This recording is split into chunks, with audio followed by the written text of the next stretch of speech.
Well, Byron, who would have known that the most watched piece of content ever on Netflix wasn't Friends, nor was it Stranger Things. It was this just random ass Korean TV show, Squid Game. Who would have thought? Not me. Because this show came out of nowhere. It just seemed like it just blew up overnight. It was an overnight success, almost literally. And like for like the one or two people who like may not have any idea what the fuck I'm talking about, this Squid Game is the new Korean TV show on Netflix, and it's essentially you have this company that goes around just preys on people that are having financial troubles in any way, shape, or form, and invites them to play a series of games, and the winner of those games will win a huge cash prize. The problem is, the games are, well, it's essentially a more fucked up version of the game Fall Guys, where you're just doing all these like crazy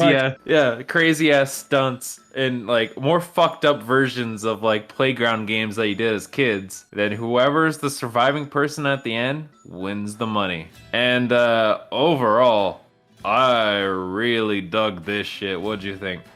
I think this show is excellent. It's brilliant.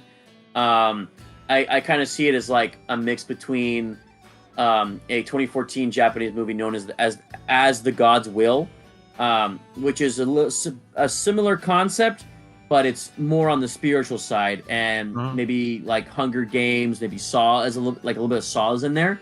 But I think it's a brilliant show. In terms of its quality, it reminds me also of like classic literature, like Lord of the Flies and A Most Dangerous Game, where the point is it's showing you the darkest part of humanity. But it's weird because it feels like it's old. Like the way that it's presented, like this is something that you would have seen a long time ago. Even though it's set like in modern day, it still gives you that feeling, or it gave me that feeling at least. And just overall, everything's really well done, like from top to bottom. Like for like production side, set design, fucking well done. Costume designing on fucking point. My God, some of those sets and some of those like costumes are just like just chef's kiss. Yeah, it's very solid all around, and this is such a gripping show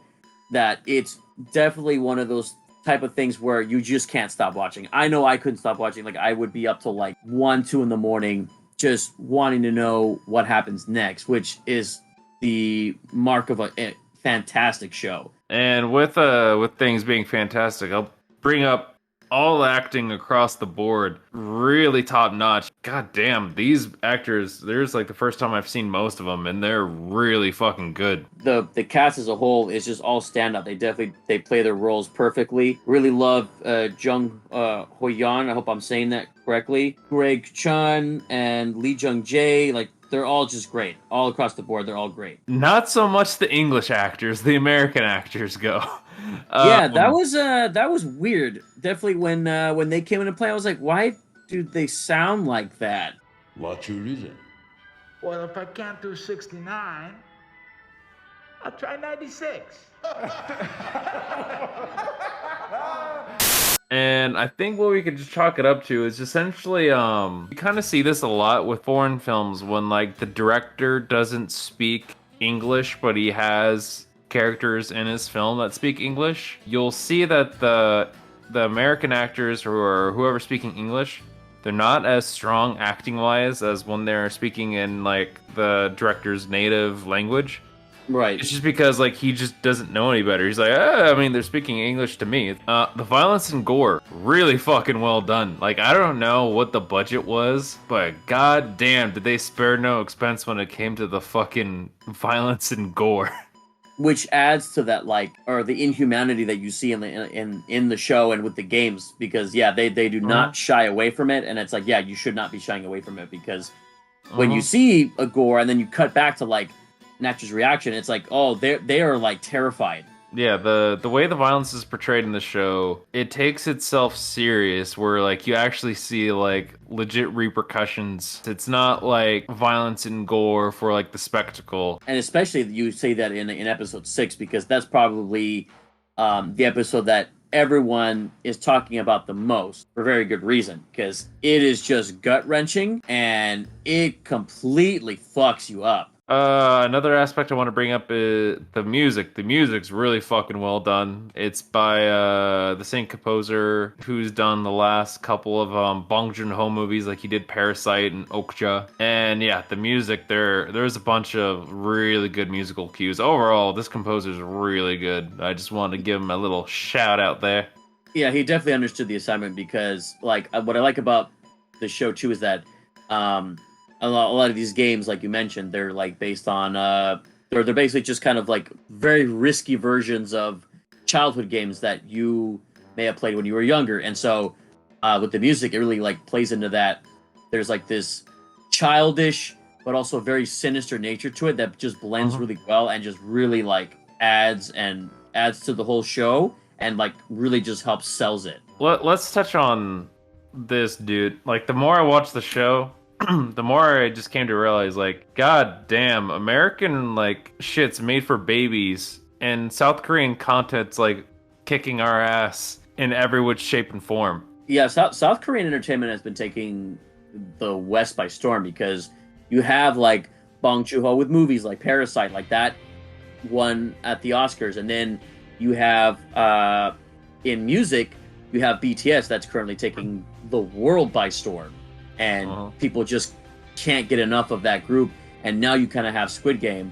But I feel like more foreign content is definitely getting more praise and more recognition.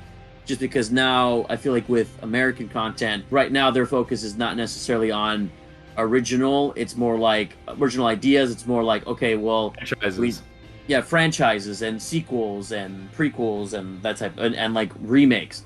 So you know, there hasn't been anything really like new, or if there is, it's not like always.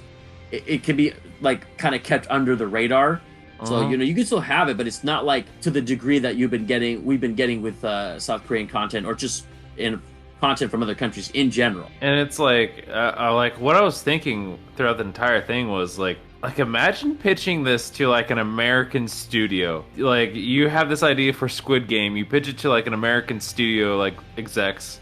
They would probably go like, we'll pass. It's funny you mention that, because the creator, he was trying to get this made for 10 years, and for 10 years this script got rejected until it got picked up by Netflix. Oh goddamn! Imagine like you're the creator of Squid Game. Hwang Dong-hyuk is his name. And imagine you're just writing this script, and then it keeps on getting rejected. Does it ever cross his mind that when this finally does get made, it's gonna be the legit biggest fucking thing on Netflix ever? It's like, wow, the work was worth it, or you know, the hard work was worth it. Yeah. Now this is taking the world by storm, and now people just want more. They want a season 2. I want a season 2, because I'm like, the way that they end, it's like, oh, this is gonna get so fucking good. I would love, and I really hope they go forward with a season 2. I doubt that they wouldn't. Yeah, with how big it is and how well it's doing. Yeah, there's no way they won't have a season 2. And also, I noticed this with like films like Parasite 2. It's in Squid Game. You have the themes of like financial hardships and shit like that. And I wonder, if like classism. I wonder if that's also connecting with American audiences too, with what's going on in the country. Like, not to get too like into it, but I wonder, because there's the general feeling like both Parasite and this like blew up in America, and like they also had like those two similar themes. Not saying that those are the exact reasons why they blew up the way that they did, but I wonder if like that has a part of it, because again, like, you're never gonna see like an American studio make fucking Squid Game. Like, you're just not. And I agree. It may be like one reason, or like one part of it, just because like, especially with how things in the United States have been going, there's definitely been, you know, kind of more emphasis on like, hey, we kind of need a living wage. Like, we're not getting enough to make it out here. You know, we're kind of fighting for our lives. So obviously, like, you know, a lot of people are relating to this, you know, because both are kind of like talking about, you know, the financial disparity and classism and all that stuff, and that's a thing here. And just overall, South Korean content, they just got balls that America just doesn't have right now in terms of their content. Honestly, I wish I wish American content was as ballsy, because South Korea, yeah, does not give a fuck. They're like, listen, we're gonna like just present you these characters you're gonna love, and then we're gonna fucking take them away and fuck you. That's how we're gonna do it. And also, like, with the characters, they're portrayed as human, which means they have flaws. Well, I think in America, they would just go like, well, you gotta make them likable. These characters are more interesting the way they are. But I have a feeling in America, you would probably have that one producer who goes like, well, where's the quips? Where's, like, they're not... Yeah. Like, you gotta make him a good father. Like, he can't be a shitty father.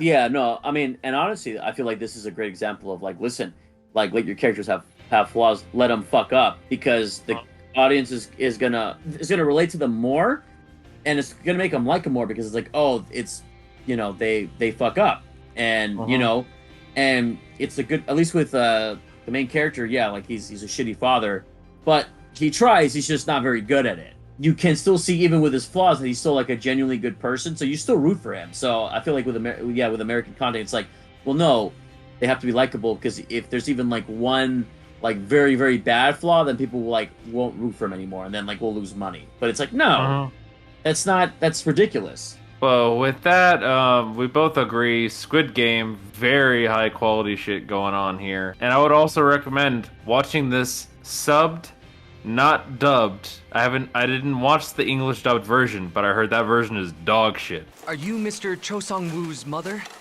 Yeah, Cho Sung-woo. Yes, he's my son, sir. God, this bitch so pathetic. Stop calling me babe, an old man, huh? I'm afraid that Mr. Cho Sung-woo has a warrant out for his arrest. He's charged with forgery, embezzlement, crimes that are all some form of financial fraud. What's going on with you? What are you talking about? No, never again. Once again, never watch dubs. Dubs are trash. Don't be a fucking baby. You can read the subs. But, yep. Would totally recommend this to, I think, pretty much anyone, really. What about you? I can't recommend this enough. I really can't. I'm calling this right now. Get ready, in the next couple, like, months to a year, we're gonna be hearing about an American remake of Squid Game. Oh, God, yeah. That always fucking happens whenever there's, like, a foreign film that pops off. There's always a fucking English remake that gets announced soon thereafter. And then it's gonna like absolutely blow. It's gonna suck ass. Yep, it's gonna basically miss all the fucking point of the original. But with that, I have nothing else to say about it, so I guess till next time there. Goodbye. Definitely watch it. Definitely watch it.